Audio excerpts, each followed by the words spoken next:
Well, hi everybody. My name is Garrett Schmidt, and I'm the CEO and managing editor for VBC Exhibit Hall. And I'd like to welcome you all to today's live webinar hosted by TCARE, and it is entitled Evolving Caregiver Demographics and Dynamics. And this is something that will apply to all of us in some way, shape, or form, either now or in the future. And so, very excited to hear about this topic from our speakers, who I will introduce in a moment. A few items of note before we get started, just some housekeeping items. Uh, Everyone is joined today in listen-only mode, so this is a traditional webinar format, so you don't need to turn off your camera or your microphone or anything like that. That's been done for you. Um, Also, during the webinar, we are going to have a time for some Q&A towards the end. So if you have a question at any time for either of our speakers, you can use your attendee module to drop a question there. And there is a place specifically for questions. And we're going to get to as many as we can in the allotted time today. If for some reason we're not able to get to yours, someone will reach out via email to make sure that your question is answered. So even if we're just wrapping up at the last second, to go ahead and ask your question. And then finally, the session is being recorded today. So when we conclude, maybe about an hour or so after the presentation wraps up, you'll receive an email. And that email will have a link to the recording as well as to the slides from today's presentation. And that way you can review it at your own leisure, share it with colleagues and friends, and we hope that you do. So finally, without further ado, we'd like to introduce our speakers today. We have with us Ms. Jody Fenner, and she is the Vice President of Growth and Execution at TCARE. And then we also have Dr. Rhonda Brown, and she is Vice President of Clinical Operations and Strategy. So Jody, I believe you're going to get us kicked off, so welcome. I am. Thanks everybody for joining us today. I want to just start out, tell you a little bit about who we are at TCARE. We are an evidence-based caregiver support platform and concierge program. We basically support caregivers across the country. We have relationships with managed care organizations, state agencies, provider groups, and we have employer and insurance programs as well. And through these, we partner with community organizations, including many area agencies on aging across the country, to license and train and support through our caregiver programs. And why we're here today is what all of that means is we basically, over the past 5 years, we have supported either directly or through our partnerships over 28,000 caregivers. And we want to share some of the findings from those programs with you today. We're going to start out. I'm going to share a little bit about the historical caregiver landscape and then talk about the landscape disruption that has occurred in the past 5 years. And then we're going to bring in Dr. Brown to really share some direct information around emerging caregiver demographics and dynamics and how those can play into recommendations for program design and systems change. Before we get started, though, we have a quick polling question, Garrett. Okay, so if you are playing along at home, you will see something pop up on your screen here shortly. And this is our first polling question. These are anonymous, and this one's anonymous. We're only having one today, and we'll show the results here soon so you can see kind of where you stack among your colleagues. What is your connection to professional caregiving? I'm currently a caregiver or have been one in the past. I work with or support caregivers professionally. I manage or lead a team that includes caregivers. I may become a caregiver in the future. I'm not currently connected to caregiving yet. And you may be aligned with several of these, but if one of them kind of stands out as maybe your current situation, then go ahead and select that one. We're going to give it just another maybe 10 seconds or so for the results to come in, and then I will bring it up on the screen to show you. Okay, and I think most of the responses have come in, so I'm going to go ahead and close it down in 5, 4, 3, 2, and 1. Share these results. Okay, Now, Jody, you probably can't see this. Dr. Brown, you probably can, but I'll go ahead and read out the responses here. So 12% of you said, I'm currently a caregiver, have been one in the past. 73% said, I work with or support caregivers professionally, which is great. That is who we're hoping joined us today. None of you, or at least on this call, says I manage or lead a team that includes caregivers, but maybe some of you will join later. Let's see, 6% said I may become a caregiver in the future. And then 9%, I'm not currently connected to caregiving yet. That's great. Thank you all for participating. And thanks to those of you who do support caregivers professionally. It's very much a needed service. We appreciate that. Um, Tied into your caregiving relationship, this is one of Dr. Brown's favorite quotes and has now become one of mine, but it's a quote from Rosalind Carter, and she says there are four kinds of people in the world: those who have been caregivers, those who currently are caregivers, those who will be caregivers, and those who will need caregivers. And just a really great highlighting the importance of caregiving touches all of us at some point in time. So now to that historic caregiver landscape. Historically, think prior decades, most caregiving was provided by unpaid family members. We still see a lot of that today. Definitely areas of gender and racial disparities. Women provided most of the care with heavier burdens on diverse populations. And we are and have seen over the last decades an increasing demand. The baby boomer aging has significantly increased care needs and just population changes in general, but the demand for caregivers has increased significantly. And then shifting care settings, dating back to the 70s when we started seeing movements from institutional to home-based care, that is fantastic to allow people to live in their home and communities where they want to be around their loved ones. But it also does impact that historical caregiver landscape. And so what we've seen more recently in the past 5 years is, quite frankly, COVID was a huge disruptor. Increased caregiving needs, but funding flexibilities actually did lead to more family paid caregivers. We saw that caregiving at the institutional setting was really restricted. People weren't able to move in and out of different caregiving settings, and a lot of people were actually brought home so that they could spend time with their loved ones. But COVID-19 had enormous impacts, and I know at our last webinar we really highlighted that. That has led to workforce challenges. We had workforce challenges before COVID, but they have been incredibly intensified. The reduced access to both facility-based care services and home and community-based services has really been impactful, which puts a bigger strain on your family and your family caregivers and others. Economic strain.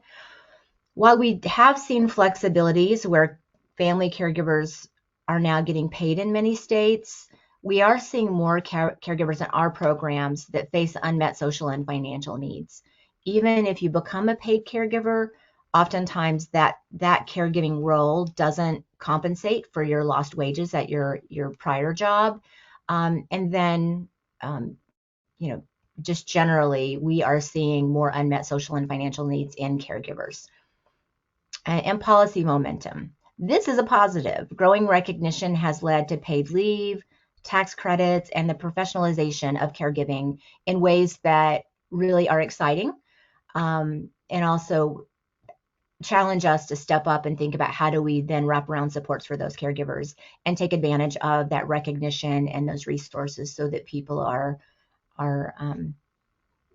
being supported in a great way. So that's where we're at, where we've come from. And again, out of those 28,000 caregivers that we have supported in the past 5 years, we've done some really great deep dives into demographics. What are we seeing happen? And so now I'm going to pivot and going to share a little bit about what the data is showing us, and then challenge Dr. Brown to help give us some insights around that. So the first topic, Dr. Brown, is today's caregivers are juggling more. We have more than the percentage of caregivers between age 20 and 24 has doubled. That means we have smaller family sizes that increase the caregiver burdens on fewer individuals. And we're seeing more sandwich generations, people who are caring for both their parents or elderly family members, as well as children at the same time. Working caregivers, we are seeing 20% more of our caregivers are working full time and juggling caregiving duties. And then again, smaller families. In the past decades, especially, we have seen smaller families, and that means there are fewer relatives to share that caregiving burden. So, Dr. Brown, how do you see these issues impacting the caregiver landscape in the work that you've been doing? Mhm. No, absolutely. I think, one of the things about the um, sort of sandwich generation is that, we have more folks, dual income families, or folks who have to work full time. And so the burdens on that sandwich generation are even greater, right? So you have even younger folks who are in that sandwich sort of category, right? Taking care of very young children at the same time that they are taking care of older loved ones and folks who, are disabled. And so that is creating a significant strain. So I think one of the biggest impacts and things that we're seeing in the landscape is within that sandwich generation, younger folks having to be in that category. In addition, working caregivers. So we're in a season at this point that folks are having to work. And then that is putting such a strain on their full-time jobs that they are having to take off, needing leave at times to support their loved ones. In addition to your point, smaller families. And so, what we're finding, and I think we'll talk a little bit more about this in just a bit, what we're finding is that we're having to tap into friends and neighbors and extended family to be able to support the care for their loved ones. So, increasing the stress and strain quite a bit, quite a bit. Mhm. Do you think, Dr. Brown, the movement from a lot of hybrid work to more in-person work, how do you think that's going to impact a lot of our working caregivers? Yeah, I think, one of the things in terms of that sort of in person work versus the opportunity for remote, oftentimes, particularly in your larger cities, you have that commute sort of aspect. So while a person may be able to be focused and centered on their full time job in those moments when they are working, that becomes an additional stressor when you've got the travel time. Now I may have to take time away from work, more time than what I typically would have to because I've got that drive time to get my mother or my father or loved one to a medical appointment or what have you, some of those things. So I think that bears a lot and then increases the stress, right? Because sometimes within work environments, um, I don't think, or I do believe that organizations are just now starting to recognize the burden of caregiving and just how significant caregiving is playing into their workforce. So that is definitely becoming an issue. Mhm. For those younger caregivers, particularly those in their 20s and early 30s, are you seeing any resource trend utilization? Are they more open to digital support, virtual support? You know, what are you seeing from what are those needs for that younger generation evolving? Is it No, is it that's peer support? Is it behavioral health? no, that's a great question, Jody. I think on two levels, I'd like to respond to that. One of the things that I'm really excited about, just in terms of our organization and what we've been able to do recently, is really start to shape that integration of both that concierge support available when folks need it, but then also that digital support.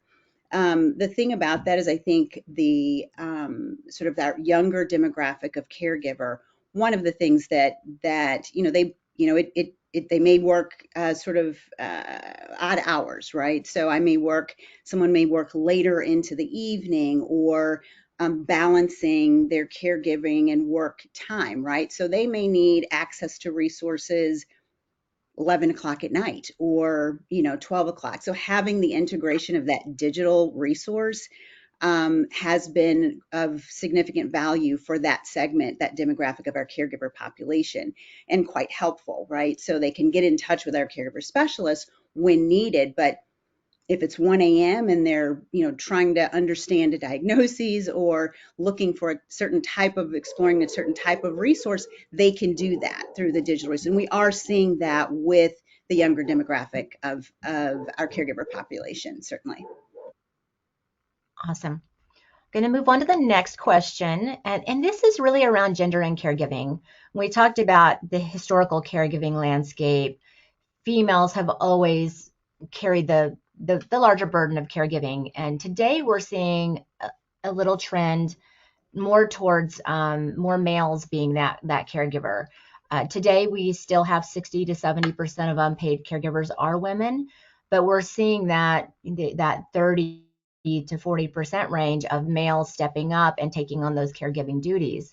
However, what was really interesting to me in the data is females are taking advantage of caregiver support more than the males, although the males that we were looking at in the programs, they were reporting lower burdens, but still had really comprehensive care and support needs. So what insights do you have on these demographic variables, and what are there ways that we should be thinking about that as we design our programs? Yes, no. So that's been a very interesting insight, right? So, in terms of evaluating or taking a look, analyzing the burden scores from a gender perspective, you're absolutely right. Our male caregivers are more apt to, score medium or green across the board in terms of their burdens, right?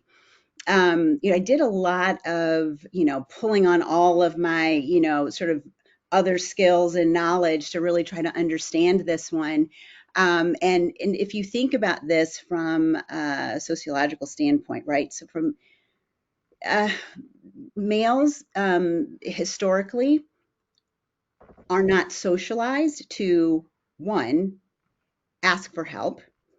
So, I think about my own husband. If I could, if he would ever ask for directions, I will just eat my hat. But I'm like, hey, we could have saved 30 minutes if you just, I don't know, asked at the gas station, but he's not going to do that. And so, that is the nature of, our society, like how we're traditionally socialized. The caregiving aspects has typically been those sort of rules or roles have been traditionally focused on the daughters or women within our families, those pieces. And I think as you look at what's happened in terms of the workforce, women entering the workforce, and a lot of times, sometimes within the sort of two-family household, sometimes we now see males that may be doing the caregiving for children or taking on some of those roles. Now, knowing that there is the, sort of reluctance to necessarily ask for help, I should know it, I should be able to fix it. We've had to adjust in terms of our specialists how we approach that, right? And being thoughtful, conscious about our language and connecting with our male caregivers, more so presenting, hey, you know what? I know that we've been talking about your mother or your loved one or father or whomever has this issue. I stumbled across something may be helpful to you or whatever. I'm just going to send this resource to you. You can use, we can talk about it, what have you. And so, more in an indirect, not I'm trying to tell you or fix it for you, or and I think this is true across all of our caregivers. You have a lot of not caregivers have a lot of knowledge, right? But there are just some gaps sometimes that we can maybe support helping them close. And so that is one of the ways that we've shifted a little bit of our approach and how we do things. Another piece that I think feeds into this is that historically, folks didn't talk about mental health concerns or stress or those types of issues, and it's become much more accepted to discuss those issues and talk openly about them, or at least begin to explore. And so I think that has eased a bit. The male sort of centering on that help. We can talk about that from the perspective of, hey, oftentimes folks in this type of scenario might experience some stress, like you're taking care of it all, but sometimes that's overwhelming, right? So normalizing that for even more so for our male caregivers. When it comes to resources, I know a lot of organizations, because of the historic predominance of females in caregiving, we have a lot of training supports, things that are really tailored for that population. Do we need to think about evolving, whether it's using different language, different outreach Mhm. opportunities? Do we need to do focus groups to find out what resonates more with the new growing male caregiver population? Yes, absolutely. I think, one of the exciting things is that we've taken that approach. So not only are we here to provide support, and, for caregivers, but we've, making an intentional effort to listen and be responsive. At the end of the day, our goal is to serve and support our caregivers, to ease that burden so that the experience of caregiving is more fulfilling and joyful and less stressful and overwhelming, right? In whatever way that we can provide that layer of support, right? So at the end of the day, that's our goal. We can't meet that mission or objective unless we are listening to the caregivers, right? And then adapting our language, adapting our presentations, taking a look and reviewing the resources to say, does this particular resource fit across our population and for this caregiver specifically? So you're absolutely right. We have to have that intentional focus on adapting where we need to. And, and going back to something you said a little bit ago, Mhm. we have you've seen this population screen green, I think you called it, and I think that means that in our assessment, maybe they're assessed as not really being burdened with caregiving, but yet still need extensive support. So, what kind of discovery do you do? Because typically, if somebody says they're self-reporting, they don't need support, or they aren't burdened, how do you know if that they're actually needing that additional support? Are you just hmm how are you You coming know, at that? I think for our specialists, one of the things that, just from a training perspective, right, that folks are both trauma informed and skilled in that motivational interviewing, right? So it's not just in the fact that there is an assessment, but it is our approach to discovery, right, and learning about what's happening with that caregiver, listening underneath what is said, right. One of the things I think that you have to take into consideration is people have different language, right, different words or terminology for their experiences, and so by continuing to deepen the questioning and asking, well, what does that mean, or help me to understand that, sometimes you tease out stress or some overwhelm that maybe they're not defining in that way. And that's okay that they're not defining it in that way. It helps us to see, oh, okay, I hear what you're saying. You're saying that you're not stressed. I'm going to share this with you. It's there for you if you need it, or, if you don't, that's okay too.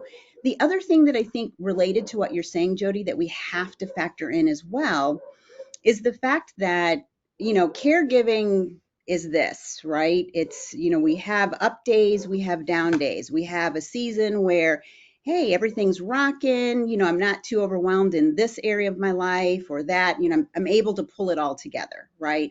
And then Hmm. there could be a decline in the loved one's experience, or some shift within the household dynamic. It could be something very small.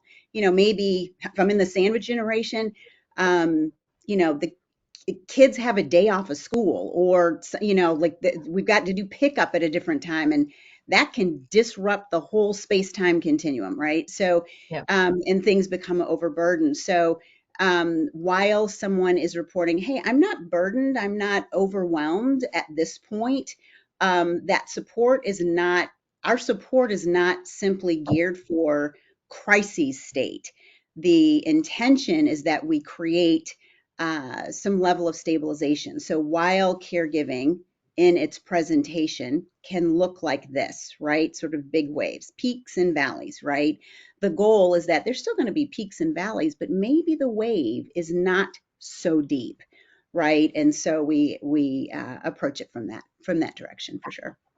So really going beyond a screening and an assessment tool to that relational conversation and discovery process. I like Absolutely, that. much more relational, not transactional. Yes, absolutely. Perfect.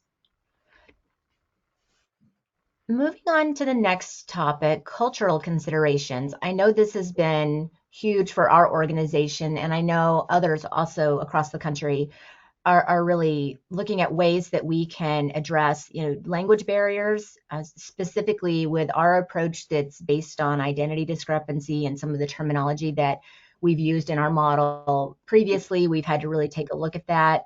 Accessing care system can be difficult for people with language barriers.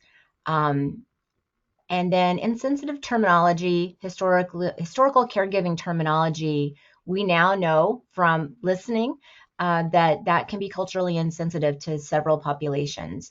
And then health inequities, and we see this universally across our programs, but culturally based health inequities remain prevalent in caregiving. So I'd like to get your input on these topics. How has your organization, how the organizations that you partner with, how are you addressing these? What are some lessons learned? Sure. No, I love this question and this focus. I think first and foremost, as an organization, or for any organization, moving beyond cultural considerations being only about language barriers, right? And I think, many organizations that sometimes is that's kind of where the cultural considerations may begin and end, is making sure that we can translate our information, documentation, what have you, into a preferred language. That's simply the first step, right? Really understanding and beginning to understand how various cultures think about the construct of caregiving itself, right? In many cultures, the word caregiving is that is an offensive term. It's like, well, I'm not caregiving. My mother is aging. I need, I'm here to support her. And where in some cultures that experience of needing to step into that role may be taxing or a burden in of itself, creating what we've defined as uh, a discrepancy, an identity discrepancy, because the rules for that role that you have, let's say that it is your mother, has been to be the daughter. And suddenly you are in the role of having to care for an aging or chronically ill parent in a way that they typically are familiar with caring for you. And that can create that, gosh, I don't get to be the daughter because I'm caregiving. I'm perhaps I'm placing the diaper or doing the feeding or whatever that caretaking requires, and that creates some conflict. In other cultures, that caregiving role is a part of the family or culture rule book, right? It's an honor to mature or to achieve or reach that age of maturity or point in maturity when you can provide care to your loved one, and it's an honor to get to that space. The thought in that scenario about intention to place your loved one wouldn't ever be a consideration. It's just not something that part of the culture that you would think about happening, or you would think that you would do that. But it is an honor. Now, in both of those scenarios that I presented, stress, depression, or those types of emotions may go along with identity discrepancy. But they may also, even though I'm honored to provide this care to my loved one, to my parent or whomever, those emotions may be for very different reasons, right? It's not because it's an identity discrepancy with me being in this role of caregiver, but in some cultures it may be about the grief of the declining health of your loved one. Not that I'm in this role, but so there's a number of dynamics in terms of cultural considerations that we have to listen to. The awareness of health inequities is so critically important in this cultural considerations, because then that tells me, or that tells the team, hey, typically we may see this within this culture, this type of chronic illness or what have you. I need to make sure that I prepare resources, or that I'm thinking about that as I'm talking with this caregiver, that these are some things that may be going on.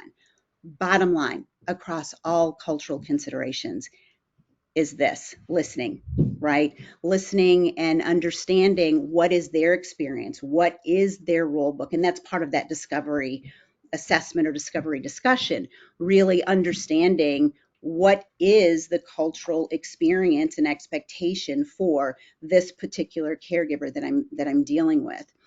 Or that I'm working with. And we have done extensive work with many of our partners, many of our state partners, in terms of making sure that we increase and improve our cultural considerations around tribal communities and what some of those aspects might be. Or also thinking about, across our country, there's much diversity. There are many cultural considerations to think about, but not only for the individual, but also regionally, right? So, one culture within one part of our country may experience things very differently or approach things very differently than in another part of our country. And so these are some of the things that you want to have in your playbook to question, to explore, to look at, because again, foundationally, objective mission is to serve and support, right? I can't do that if I'm not taking the time to know you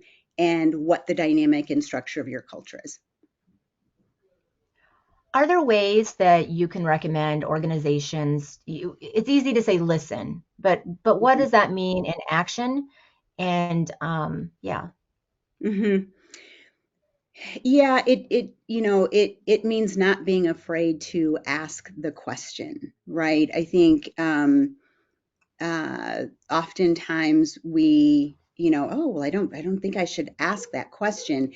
And it goes back to something that you were saying before, that you pointed out before. It's the difference between, in this work with supporting caregivers, it's the difference between being transactional, let me just ask you questions to see what I can throw at you, versus relational, which is going to allow me to support and serve you with resources and get you connected on a deeper level, in a way that's going to be meaningful.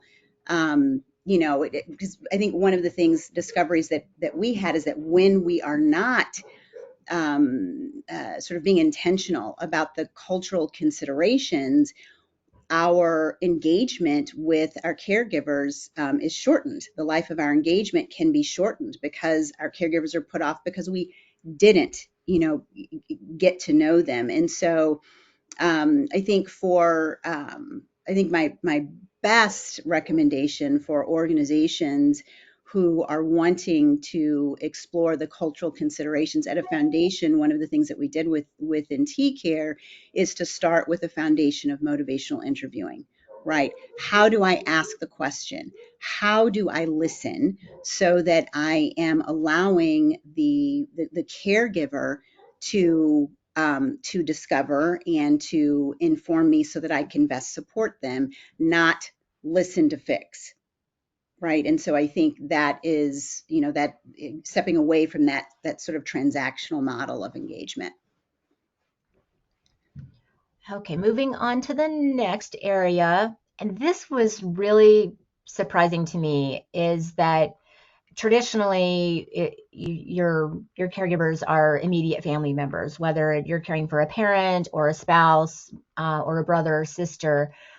But in this evaluation, we noted almost 25% of caregiving today is through friends, neighbors, and extended family, not that immediate family unit.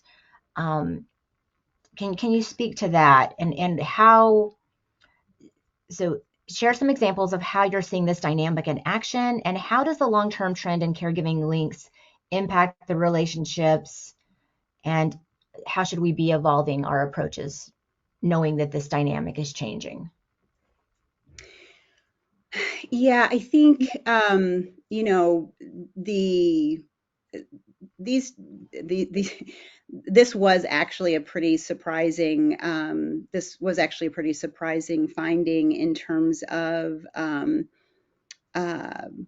the caregiver relationships, right? So and I think this goes along with something we were talking about before, Jody, just in terms of the smaller family sizes and so on and so forth. So this is kind of what I was getting to. We're having to look beyond, or we're seeing caregivers, far beyond the immediate family, and sometimes extending beyond the extended family to a lifelong friend who's been, present for so long, friend of the family. Um, and, I think so. Your question is, how do we have we adapted kind of what we do, and if this, how do we see this change, and how have we kind of adapted what we do in terms of connecting with the caregiver. I think we have given more attention to what that relationship is, and leaning into that relationship. I think it changes the dynamic a little bit in terms of what the burden is, right? So we may see less of that a little bit less of the identity discrepancy piece, and more of that, kind of when it's that friend or neighbor, more of that, that desire to want to be helpful and serve. But what has happened is that the need to then help the immediate caregiver to expand their support, right? So beyond, just themselves, because they're taking that on by themselves. If it's a family friend or it's a neighbor, there may not be necessarily, or they may not necessarily think about the others within their network that may be able to be a strong support, right? So, how does that friend, for example, serve as a primary caregiver when there are children that may be in other parts of the country?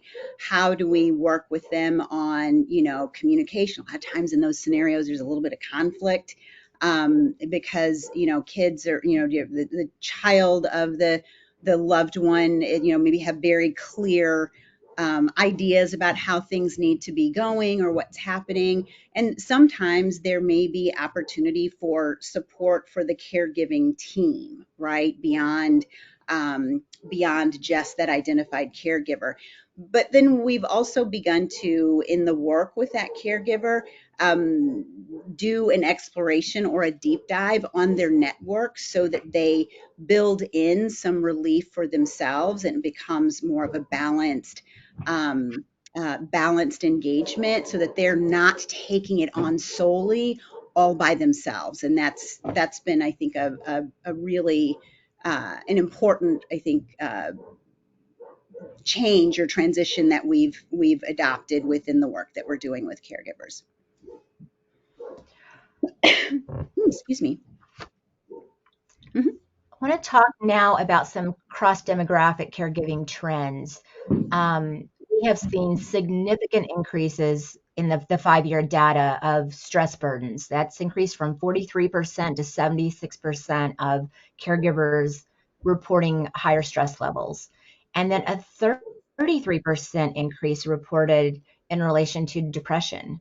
But the the other area is that intention to place. That's been reduced by almost 50% in the past 5 years. So 50% of caregivers, 50% more 5 years ago were saying, "Hey, yes, I'm actively considering placement of my loved one in a facility," and that's really been cut in half, which is exciting. And then one of the things that, from a TCARE perspective, 80% of participants in the TCARE programs either maintained or reduced their burden scores over the time frame. So that support is making a difference, whether it's TCARE or whatever other program. My question for you is, do you think these increases are objective, or could they be partially due to like an emerging recognition and acceptance? So you mentioned it earlier. It's more acceptable to talk about self-care and mental health today than it was 5 years ago. So Mhm. what do you think about that? I think that's a great question. And I think the true answer to that is really actually kind of a combination of both objective increases and greater awareness. And here's what I mean by that, right? So um, the objective increases, relative objective increases in caregiver burden, there's real and measurable stressors, right, that are contributing to the rising caregiver burden. So you've got increased care complexity, in that there are more caregivers are supporting loved ones with multiple chronic conditions, dementia, or these long-term disabilities, often with limited formal support, right? We also know that there's been, with the workforce shortage, and I think sort of the transitions in terms of home and community-based, placement opportunities. All of that crisis has left more responsibility on family and unpaid caregivers. We've got the financial pressures, loneliness, isolation, and many of those factors, right? So caregiving in and of itself is becoming more demanding, which is leading to just a genuine increase in stress and depression levels overall. Um, and I think you're right. At the same time, there's an awareness or greater awareness around mental health and self-care. And that greater awareness having significantly increased, it's leading caregivers to self-identify stress more, right, and depression more openly than they did in the past with that changing stigma. I mean, we still have a long way to go, I think, in terms of the stigma, but in the past, caregivers may have more so underreported their Yeah. struggles due to guilt and the societal expectations and all of that. But with the increased screenings and conversations and the shifting mindset, we're able to engage caregivers on those issues more, in helping them to own well-being as a real priority. In fact, that's I think one of the uh, sort of latest or recent innovations, I think, in terms of our model is introducing sort of this construct of wellness and centering on that a bit more. So I think, yeah, I mean, I would say it's because of that. It's both of those, and we've begun to adapt our model a little bit to embrace that and make that more meaningful, I think, for our caregivers.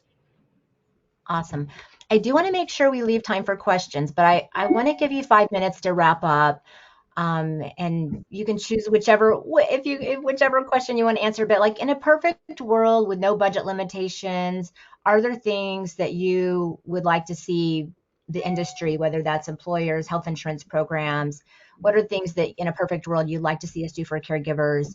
Are there community partnerships that could drive efficiencies? Because we have to do more with less these days. Mm-hmm. And then are there some really cool positives that you want to make sure that we are replicating and not losing? So Ooh, I love this question. Because it's like my magic wand. I can paint the world however I yes, want to. yes. So who doesn't love that opportunity? Um, so three game-changing benefits that I think would, in my opinion, revolutionize caregiver support. One is universal paid family caregiving leave.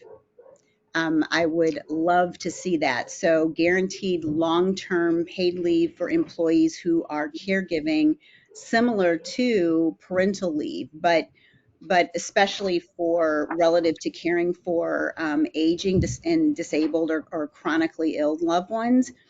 um, I think many caregivers find themselves, and we see this all the time, right? So many caregivers are finding themselves in situations where they are forced to reduce their work hours or leave their jobs altogether, right? Which then creates this economic or financial instability for them. And then their health starts declining, right? So the benefit of this would allow caregivers to maintain their careers, their income, and their well-being without sacrificing, the needs of their loved ones. And then, I think in addition to that, the ability to take leave intermittently, not just in a block of time, to accommodate the unpredictable care needs. Um, I think that could be a game changer. My second one, so that's the first one. My second one would be comprehensive caregiver health and mental health coverage. So like a dedicated caregiver health plan, if you will, where there's mental health support, an opportunity for respite care, which is a whole. I could talk about the expansion of that, for a whole nother hour. But so I won't get into that. But availability of respite care. And then subsidized or free that telehealth and home health visits, that whole preventative health screening and that piece, so that basically on that piece, just recognizing the health impact to caregivers in the role of caregiving, right? So on their physical and mental health. So and the third place, that my third piece, game changing piece, would be um, the direct caregiver compensation and retirement benefits, right? So, I think caregiving years would count toward Social Security and retirement benefits, maybe. I know I'm dreaming, Jody. I'm dreaming. I got the magic I said wand you could just dream. waving around fiercely, and I do realize that. But um, these benefits wouldn't just help caregivers. And I think this is the most important piece. It's not just a help to caregivers, but it would reduce healthcare costs, improve patient outcomes, and then also create a more sustainable long-term care system, right? So I think those would be my three POW takeaways that I think would be game changing if I ruled the world. We do. That's perfect. We do want to give time for questions, so I'm going to give you 1 minute on replicating the positives. Okay. 2 minutes. There you go. 2 minutes to replicate the positives. I think, one of the things, hmm, I'm using my time thinking, but I think to replicate some of the positives, I think, you know, one area of our society that I think is strong in terms of, and we can learn a lot, right? And I've started to explore this a little bit myself, for our own organization, is looking at faith-based and grassroots community organizations, right? they are, they are strong players already in this serving and caregiving space. What can we learn from face faith-based groups? Say that 3 times fast. And how can we leverage them more, right? So there's strength in terms of what those environments and community health environments, the work that they're doing. I think there are a lot of places that are doing some great things. Sometimes we don't have all of those wonderful interventions and innovations corralled and organized so that it's all in sync. But I think that would be probably my recommendation for replicating the positives in the work that's already happening out there. For me, I think the biggest positive is that recognition of the value of caregiving. We're seeing that at the governmental level, at the local level, and just generally it's okay to talk about and seeing that recognition of that value. Mm-hmm. I am going to pause now and because we do want to give time for Q&A. And I think Garrett has to open that up. Yes. All right. Yes, we do have some audience questions, and so we're going to bring up those in no particular order here, and we'll get started. First question is this: how is technology aiding long-distance caregivers in managing their responsibilities? I mean, I'll kick this one off, Jody, but then please chime in, weigh in on this. But you know, we are leveraging technology moves at the speed of light, and there are so many innovations just with the introduction of AI, simplifying tasks and productivity and all of those things, right? But I think the availability of information, leveraging technology like AI, not to take over or to replace, but to supplement and complement. For example, in helping us to deepen the types of resources that we bring together for caregivers is tremendous. But I think when we talk about our demographic, and the younger caregivers coming into the mix, there's a more innate readiness to access and look for resources and get support. So in that way, I think while technology lived here and maybe what I consider the most underserved population as caregivers, sort of being over here, bringing that together has allowed us to really strengthen the quality and depth of resource or expanse of resources that we bring to the table. Yeah, I would agree. And I think the comfort level with technology is becoming so much more when less than 5 years ago, I remember my sister buying one of those little digital devices for my parents' home, and that lasted like all of 30 minutes before my father quickly put that in the closet. And today we see our family members be more open to like a Fitbit or something that can help track falls and give us peace of mind because we can't always be there, whether that's long distance or just 30 minutes away. It allows the people we support to be more independent while we have peace of mind with some of those remote support technologies. And I will even go to the loneliness issue. I love some of the new devices, again, like where my father quickly put that little digital gadget in the closet. He and mom are very open now. We have a TV screen that every family member from across the country can send pictures and even little audio clips. And that really helps my parents feel really engaged with the family abroad. And so lots of other examples too, but I think technology absolutely. is neutral. You reminded me, my mother, she has diabetes, and her doctor's office gave her a device that checks her blood sugar and all of the things that need to be checked. And she doesn't have to prick her finger anymore or what have you. This thing automatically reads it, sends the information to the doctor's office. And if things are out of whack, all of a sudden the nurse practitioner is calling her, hey, how are you feeling? Like, things are not looking right. You know what I mean? So even for the older population, the leveraging of technology is helping to simplify their care. And then therefore, I'm not walking in, for my mother and seeing that she's not well and then needing to take off to get her to another doctor's appointment or what have you. You know what I mean? So the technology is game changing for us, I think. Agreed. Great. All right, next question here is in the current political climate, how do organizations prepare for potential cuts to critical funding to caregiver support programs?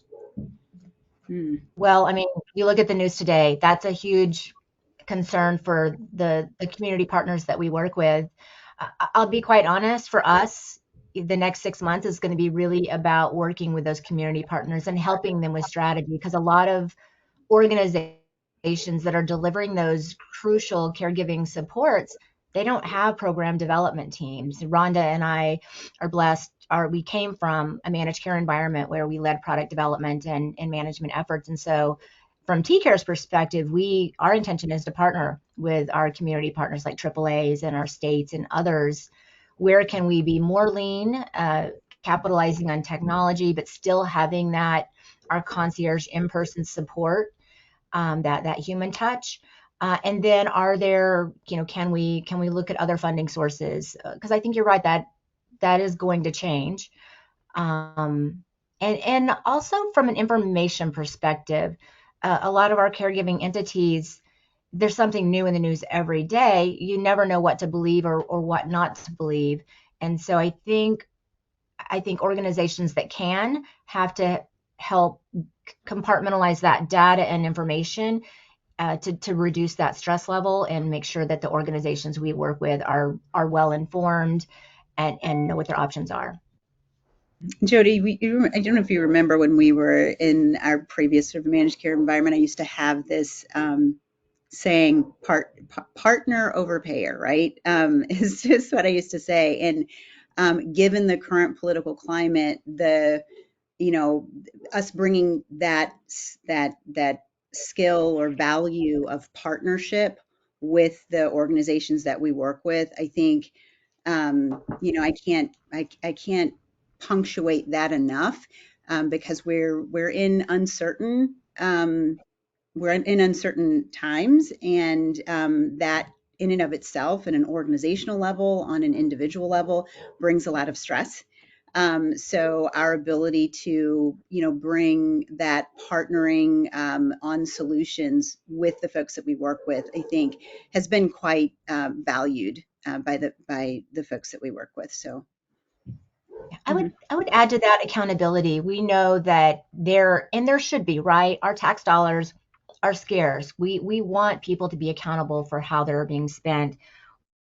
One of the things that we have really emphasized this past year is enhancing our reporting and our data science capabilities so that when our community partners are looking at grants or other funding sources, they have outcomes that they can prove the effectiveness of what they do. So I would say anybody working in the caregiving world really have to make sure that you can have that data to show accountability and that the value of the services you're delivering. And again, not always a bad thing. right.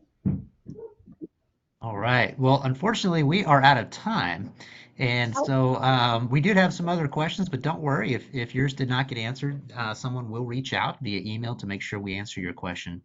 And as we wrap up here, first of all, I wanted to thank you, Jody, and you, Dr. Brown, Mhm. for a fantastic presentation. There's a lot here, and we're going to be sending out an email with a link to the recording as well as to where you can download the slides, and that way you can kind of go back through and digest some of this and again share it with colleagues and friends. But as we close out, I wanted to encourage you to head over to vbcexhibithall.com and check out the TCARE virtual exhibit booth there.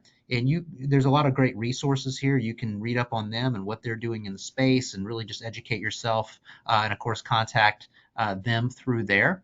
And there's also at vbcexhibithall.com is where this webinar is going to be archived in our library, along with a lot of other resources and webinars on a variety of different topics. So would love to have you explore that and again, educate yourself in any of those areas. And then finally, if you would like to reach out to the TCARE team, feel free to do so. Their contact information is here on this final slide, and Jody's and Dr. Brown's information is there. And feel free, if you would like to reach out to me, I'm happy to facilitate an introduction as well.